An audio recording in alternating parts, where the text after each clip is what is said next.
નરેન્દ્રસિંહ પુરોહિત છે. ગુજરાત રાજસ્થાન મૈત્રી સંઘ ગુજરાત ફાઉન્ડેશનના સંયોજકનો મારો દાયિત્વ છે. આગામી સમયમાં રાજસ્થાન મહોત્સવ કંઈક આયોજન થઈ રહ્યું છે, કંઈ શું બાબતમાં છે અને કઈ અનુસંધાનમાં છે? ગુજરાત રાજસ્થાન મૈત્રી સંઘ દ્વારા પ્રતિવર્ષ છેલ્લા 11 વર્ષથી આ હોલી મિલન સમારોહનું આયોજન કરીએ છીએ. આ વખતે વિશેષ રૂપે 5 દિવસીય કાર્યક્રમનો રાજસ્થાન મહોત્સવ હોલી મિલન સમારોહનો કાર્યક્રમ 29મી માર્ચથી 2 એપ્રિલ સુધી આ કાર્યક્રમનું આયોજન વસ્ત્રાપુરમાં અમદાવાદ હાટ ખાતે કરવામાં આવેલ છે. આ કાર્યક્રમમાં ગૃહ અને કુટીર ઉદ્યોગ કરનારી જેમને બહેનોને રોજગારીનું સર્જન થાય એના માટે 100થી વધુ સ્ટોલ તેમના માટે ત્યાં કરવામાં આવે છે. એમાં બહેનો પોતાના ઉત્પાદનોનું વેચાણ અને પ્રદર્શન કરી શકે, તેઓને રોજગારી મળે એ માટેનો કાર્યક્રમ છે. આ કાર્યક્રમમાં કેટલા વ્યક્તિ હાજર રહેશે? આ કાર્યક્રમમાં અમે 15થી 20,000 લોકોને આમંત્રણ આપ્યું છે અને તેઓ 5 દિવસમાં હાજર રહે એવો અમારો અંદાજ છે. અને મોટી કાર્યક્રમ કઈ દિવસમાં થાય છે? આ કાર્યક્રમમાં 30મી તારીખે છે રાજસ્થાન સ્થાપના દિવસ છે. એ રાજસ્થાન સ્થાપના દિવસ ઉપર રાજસ્થાનના ખૂબ મોટા કલાકારો સાંસ્કૃતિક સંધ્યા, ઘેર નૃત્ય, સંઘ નૃત્ય, ભવાઈ, કાલબેલિયા જેવા રાજસ્થાનના પરંપરાગત જે નૃત્ય છે એના દ્વારા બધાને મંત્રમુગ્ધ કરી દેશે. આ કાર્યક્રમમાં ઇન્ટરનેશનલ કેમલ ડે, આ વર્ષનો કેમલ વર્ષ છે, એના માટે પ્રત્યેક રૂપે જે ઊંટ છે ત્યાં હાજર રહેવાના છે. 30મી તારીખના સાંસ્કૃતિક સંધ્યા, 29મી તારીખે કવિ સંમેલન, 31મી તારીખે હાઉઝી બહેનો માટેનો બહુ મોટો પ્રોગ્રામ છે. 1 તારીખે રાજસ્થાનની શીતળા સાતમ છે.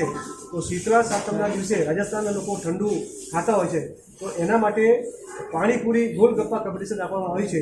જે બહેનો પ્રોત્સાહન માટે અમુક સમય મર્યાદામાં પાણીપુરી જે વધારે ખાશે એ ગોલગપ્પા કોમ્પિટિશનમાં એમને ઇનામ આપવામાં આવશે.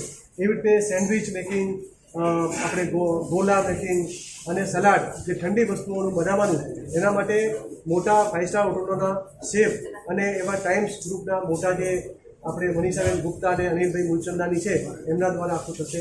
1લી તારીખના દિવસે વિસરતી વાનગીઓ, મારવાડના ભોજન, એના માટેના રાજઘરાણાઓની જે બહેનો છે, રાજા રજવાડાઓની જે વહુઓ છે એ આવવાની છે અને મારવાડી મેકિંગ જે ભોજન છે, દાળ બાટી, ચૂરમા, એવી જે વિવિધ વાનગીઓ છે એ બનાવી પ્રદર્શન નિદર્શન કરશે, જેથી એનું જતન થાય એના માટેનું આયોજન થશે. ડ્રેસ કોમ્પિટિશન પણ થશે. આમાં સાફા પ્રદર્શની થવાની છે. 5 દિવસ મેડિકલ કેમ્પ, જે અંતિમ છોડનો વ્યક્તિ છે એ પણ આ કાર્યક્રમમાં આવી શકે, ઈશ્વરીય શક્તિનો વિજય થાય એના માટે આપણે 5 દિવસ બધા જ સમાજોને, દરેક કોમ, દરેક વર્ગ, દરેક રાજ્યના લોકોને આ કાર્યક્રમમાં આમંત્રણ આપ્યું છે. સમરસતાનું આ મહાપર્વ બધા સાથે મળીને મનાવે એના માટે પાસ નિઃશુલ્ક રાખ્યા છે. ત્યાં 5 દિવસ ઠંડી છાશ, ઠંડો શરબત અને ઠંડા પાણીનું નિઃશુલ્ક વિતરણ કરવામાં આવશે.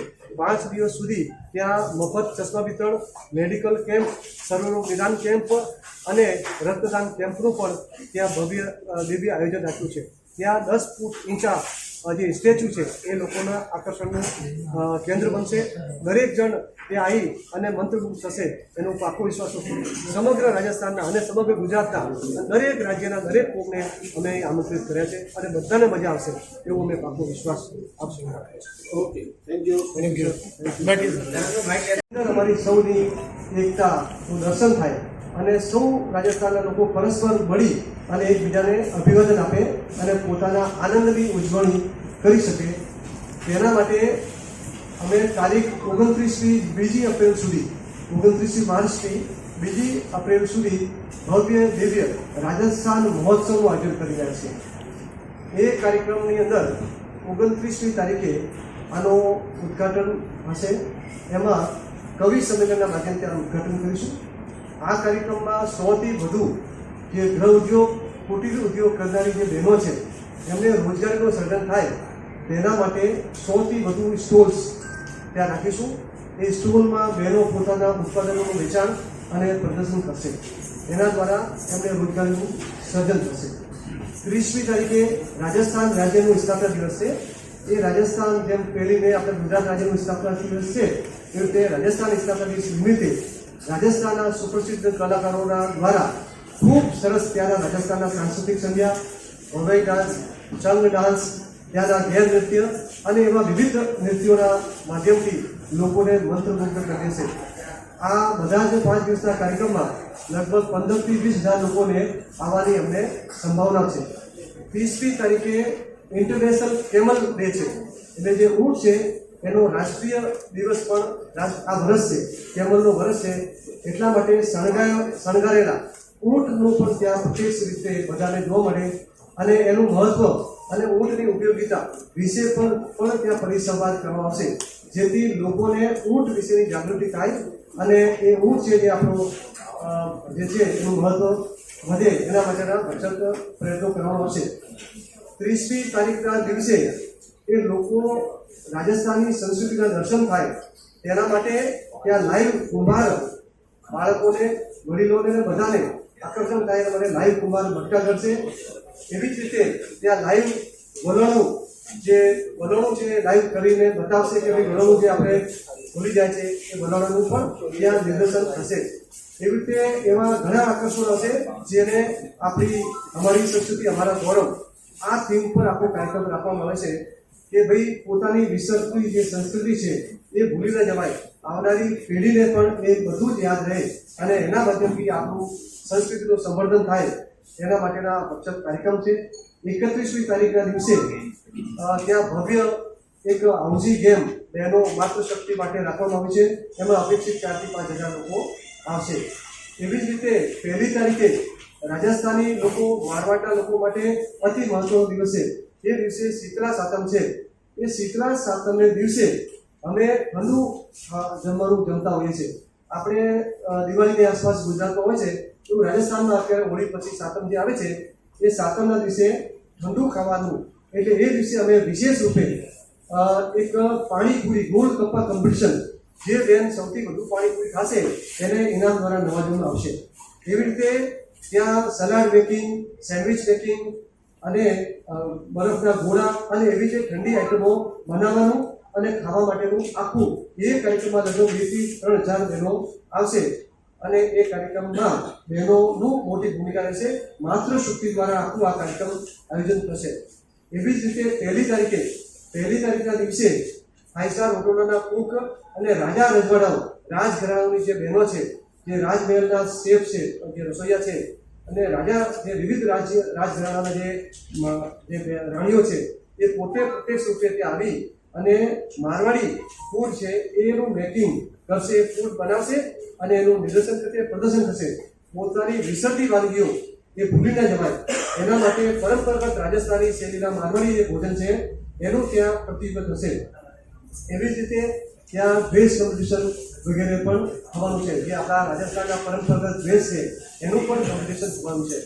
એવી જ રીતે આપણે આ 5 દિવસ સામાન્ય વર્ગના લોકો, કારણ કે જે અંતિમ છોડનો વ્યક્તિ છે એ કાર્યક્રમ, કારણ કે આ જે હોળીનો તહેવાર છે અસુરી શક્તિ પર દેવી શક્તિનો વિજય અને સમરસતાનો મોટા મોટો પર્વ છે.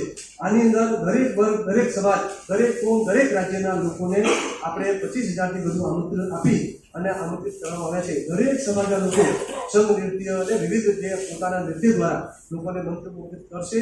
આ બધા જ પાસીસ આપણે એકદમ નિઃશુલ્ક રાખવામાં આવ્યા છે.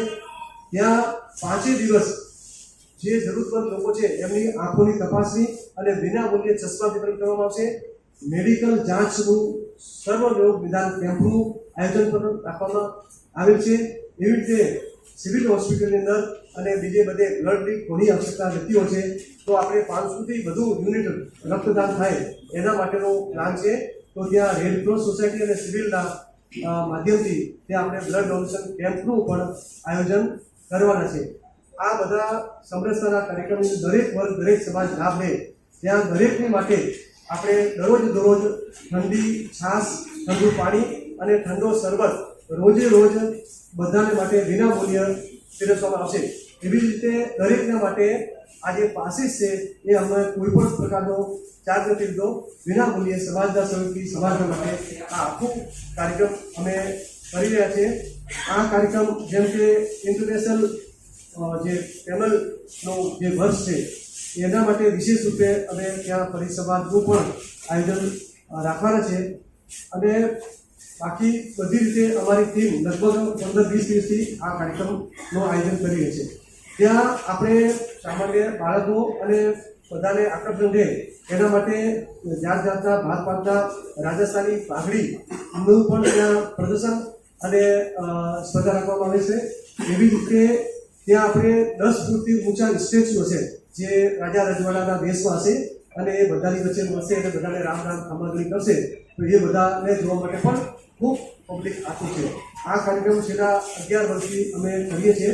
આ કાર્યક્રમ 29મી તારીખથી 2 એપ્રિલ સુધી વસ્ત્રાપુરમાં અમદાવાદ હાટ છે ત્યાં અમે આ કાર્યક્રમનું આયોજન કરી રહ્યા છીએ. આપ સૌ પત્રકાર મિત્રો પણ આપણા પરિવાર સાથે ત્યાં કાર્યક્રમને નિહાળવા